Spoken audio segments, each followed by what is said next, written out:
Sorry, first of all I'll explain I've never really made a video before. Don't quite know what I'm doing, so if you're watching this then I was successful.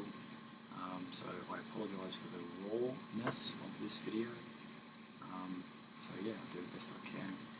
This video is in response to something I saw by a fella who lives in Australia as well. He's going on about NIBIRU. I too, much like a lot of you, have probably been Googling a lot about NIBIRU and earthquakes and HARP and all the rest of it, all what's going to happen. Got a family, so just being open-minded about what could happen. So yeah, start looking for evidence is kind of the frame of mind I was getting into.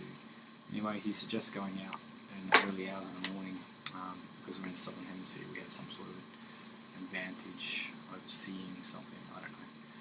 But either way, I did go out early hours in the morning. It was probably about 4 o'clock, and I didn't really have to look too hard because as soon as I went outside, this is the image of what I saw. The advice that I heard from someone else was try and keep it relative. So he said make sure you got a picture of like a building in there as well, so that you can gauge size, if you know what I mean. This was taken from just a normal little Canon camera. I guess this is the thing he's talking about. It's pretty obvious. It's pretty freaking big. Honestly, I haven't really paid much attention looking up at the sky, and even more so, I don't usually wake up before 7 or 8 o'clock in the morning. So I've probably been oblivious, as many people have been, to seeing whatever I'm seeing right now. Anyway, I'm trying to keep this video short. Alright, so this is in this Photoshop software. Just brought up a picture. Somebody said to use this. I borrowed it from a friend because I can use this tool here apparently. It's called the burn tool, which I've just turned on. And my understanding is that it reduces exposure. I don't know, some of you might know what that is.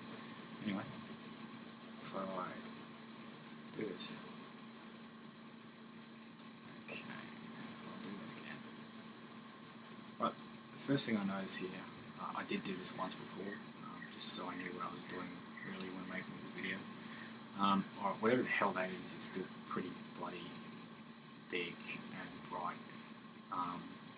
There's another star or whatever there, and you got this, oh shit, too far, this red dot. I don't know if you can see the circle on the screen, but there's a red dot in the center there. I don't know what that is either. So you've got that big ass thing, and that. Now I'm just going to undo.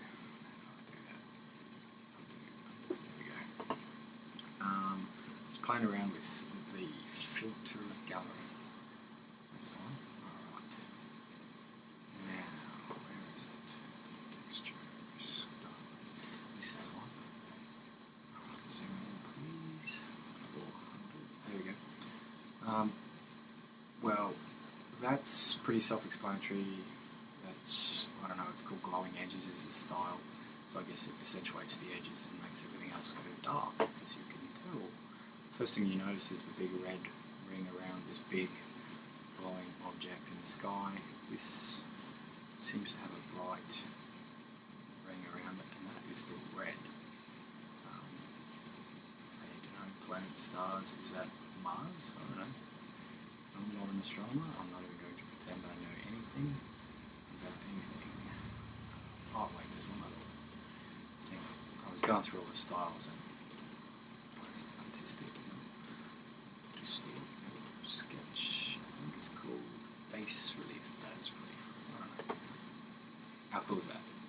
Anyway, if we zoom out you can actually see fit in view. So yeah, that really has, like, I don't know, a pretty big presence in the sky. You can see all the other little stars and whatnot.